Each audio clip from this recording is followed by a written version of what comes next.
Assalamualaikum warahmatullahi wabarakatuh, sahabat taniku dimanapun Anda berada. Semoga sehat selalu dan sukses selalu menyertai Anda semua. Ya sahabat tani, berjumpa kembali dengan kami channel Tuah Kebon yang selalu berbagi pengalaman kepada Anda, yang mudah-mudahan bisa menjadi tambahan informasi kepada Anda dan juga bisa Anda jadikan referensi di dalam berbudidaya tanaman. Ya sahabat taniku, di hari ini sudah lebih kurang 1 bulan tanaman melon kita. Ya, kita bisa lihat dulu keadaan tanaman melon kita ya sahabat taniku ya. Alhamdulillah sudah berbunga, bakal buahnya juga sudah ada. Lihat sahabat taniku.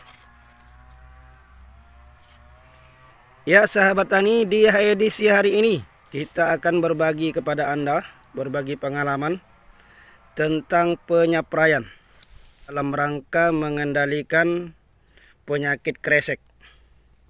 Ya sahabat tani, jadi sahabat tani, tidak salahnya jika kita melakukan penyapraian yang maksimal walaupun kita menanam melon ini dengan sistem tumpang sari dengan jeruk.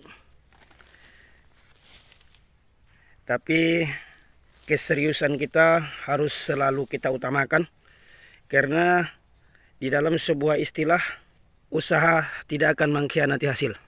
Jadi semakin besar usaha kita sahabat taniku, maka mudah-mudahan hasilnya juga tidak berkurang. Tetapi semua itu adalah atas izin dari Allah Subhanahu wa Ta'ala. Ya sahabat tani, jadi ketika umur tanaman melon ini sudah memasuki umur 1 bulan, maka daun tanaman melon kita yang di bagian bawah ini akan menua. Nah, seperti ini sahabat taniku ya, sudah mulai menua ya. Jadi dengan kondisi dia menua ini, kadang-kadang penyebaran atau terinfeksi penyakit kresek itu sangat kuat. Oleh sebab itu sahabat taniku, bagi kita seorang petani, mencegah adalah lebih baik daripada mengobati. Maka pada hari ini kita akan berbagi pengalaman kepada Anda bagaimana cara kita menjaga tanaman ini agar mudah-mudahan bisa terhindar dari penyakit kresek tersebut. Karena memang sangat bisa dikatakan 90% penyakit dari tanaman melon ini adalah penyakit kresek tersebut.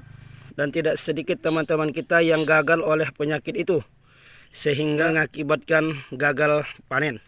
Lalu ada pertanyaan, mengapa tanaman melon ini sangat mudah terjangkit penyakit kresek?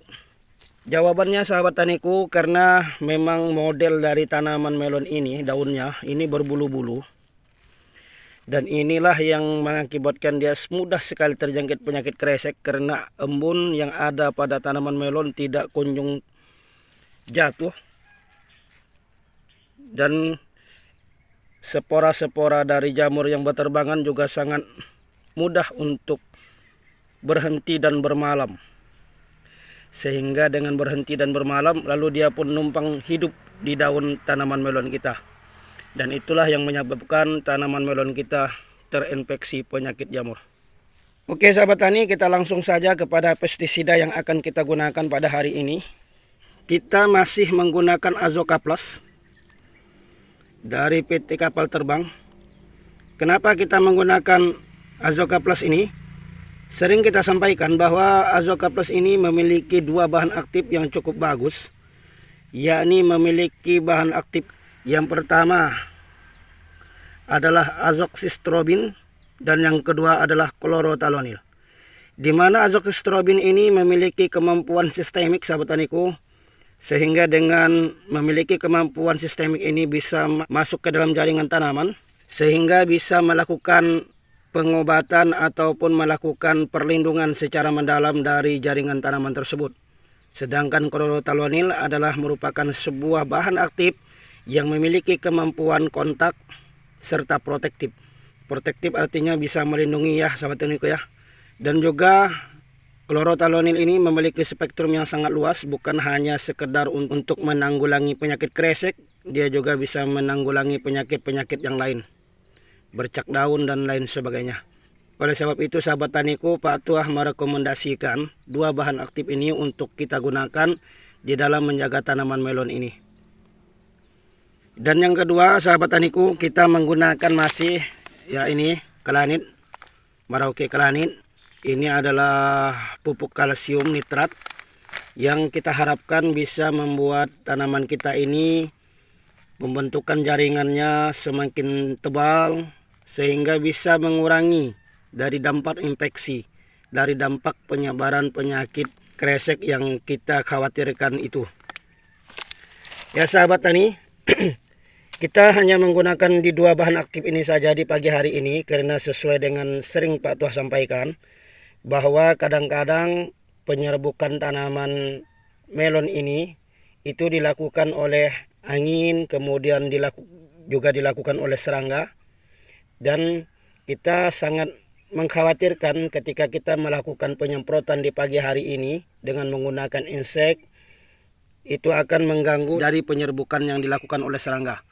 Oleh sebab itu seringkali Pak Tuah melakukan penyemprotan kalau untuk menanggulangi hama seperti ulat, kemudian trip dan lain sebagainya, itu kita lakukan pada waktu sore hari, agar aktivitas penyerbukan yang dilakukan oleh serangga, yang dilakukan oleh kupu-kupu, kumbang, itu tidak terganggu. Ya sahabat taniku, dirasa cukup saja dulu informasi untuk hari ini. Mudah-mudahan bisa bermanfaat. Ikuti terus channel Tuah Kebon. Kita akan berjumpa di esok hari dalam informasi yang berbeda. Jadi bagi teman-teman yang baru bergabung, disilakan dulu ditekan tombol subscribe-nya agar tidak ketinggalan video kita yang akan datang. Assalamualaikum warahmatullahi wabarakatuh.